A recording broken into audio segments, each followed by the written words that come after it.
The Shah eyed me before easing back into his speech. The princess makes a fair point. He tipped his head toward me, tenting his bony fingers. However, I fear Marzban Shah's daughter's gift is evident. There is rumor of her sheets turning to iron, as well as her bathtub and other common household items. This time I guarded against any reaction. When those around me gasped, I chastised myself. Don't be too still either. What kind of gifting is this? My father muttered. I'd never heard of its likeness, Your Highness.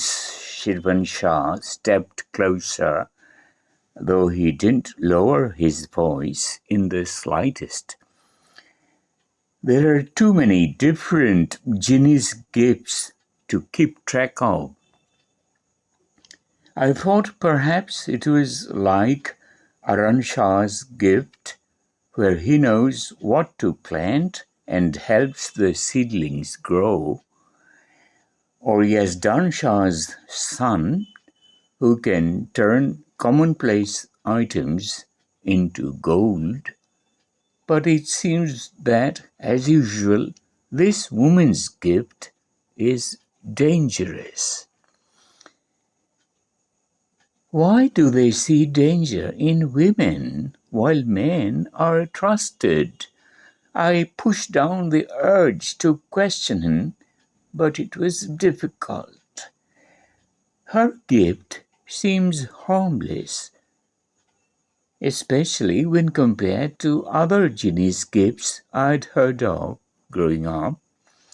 The ability to travel across kingdoms in a heartbeat, shape-shifting, swimming in the depths with the mere folk, soul-stealing.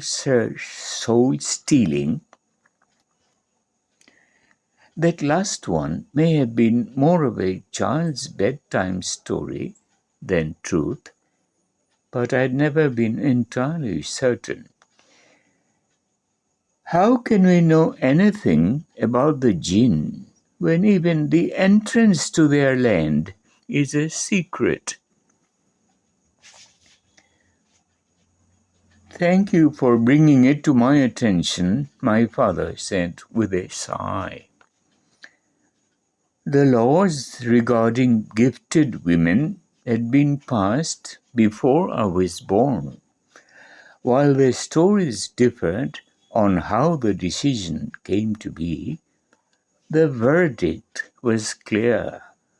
Gifted women were dangerous. They must go to trial and be closely examined. If they failed the trial, their gift was to be severed. I'd been too young to witness the last severance, but my blood ran cold as my father added, "She will be dealt with immediately." Dealt with. I clenched my teeth to keep a flood of words from escaping. A neighboring prince's gift had surfaced just 2 months ago.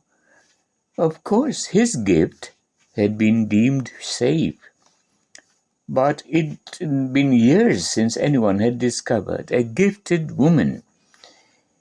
My father turned to the cleric. Schedule a hearing and arrange a search party to see if anyone can find a genie. We'll likely need a severance. The cleric scratched notes on his parchment. The blood drained from my face. The hum in the room grew louder. Another Shah stood to go next, but I stopped listening. My heart pounded as I waited for the worst of it to manifest. Bracing myself, I still felt completely unprepared when it happened. The princess looks like she's about to faint. It was someone else's thought forming in my mind, the tone of it high and shrill. I tried to ignore the stranger in my head, but as one of my ladies in waiting, Hava, stepped forward to offer me a cup of cool water, her thoughts intruded as well. She looks horrible.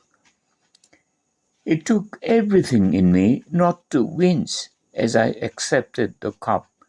As I thought about the ruling, it was hard to swallow. I didn't know the full details of a severance, but the gifted woman's fate was certain: death. Whether a day, a week, or even a month or two after the fact, she wouldn't live long. They always said it was an accident. The women hung themselves, or slipped in the bath, or fell from their horse. But I knew better. Someone killed them. What a horrible punishment for an innocent girl who couldn't help herself. I hated that I had to keep silent. But if I didn't, if my kingdom, if my own father ever learned of my Jinn'S gift, would he do that to me?